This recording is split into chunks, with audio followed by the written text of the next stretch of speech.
Pourquoi êtes-vous ici?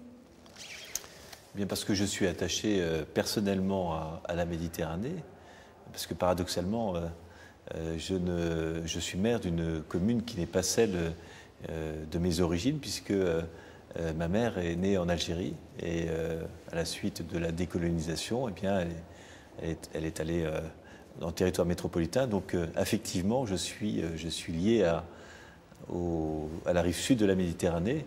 Et puis après, par les hasards de la vie, eh bien, je suis devenu maire d'une commune de l'ouest de la France, Coulennes. Et la deuxième raison, c'est une raison plus politique. J'ai été désigné comme rapporteur d'un avis sur l'aide des collectivités locales au développement.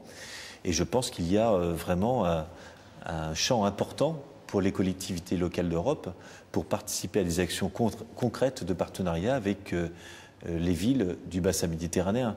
Et je souhaite être parmi ceux au comité des régions qui vont inciter les 100 000 collectivités locales d'Europe à se jumeler avec une ville du bassin méditerranéen.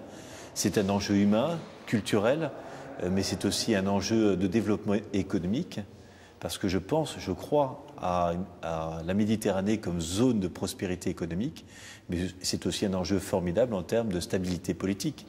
Et la Méditerranée est notre mer voisine du Sud, mais toute la stabilité politique de l'Europe dépend de la stabilité de la Méditerranée. Quelle est, selon vous, la valeur ajoutée de ce type d'initiative par rapport à ce qui existe au niveau interétatique?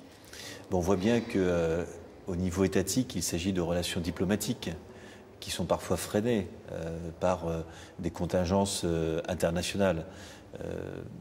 Le meilleur exemple, c'est le sommet du climat à Copenhague qui a finalement accouché d'une souris, comme l'on dit, alors que les collectivités locales, elles, ont déjà des actions extrêmement concrètes en matière de réduction des émissions de gaz à effet de serre.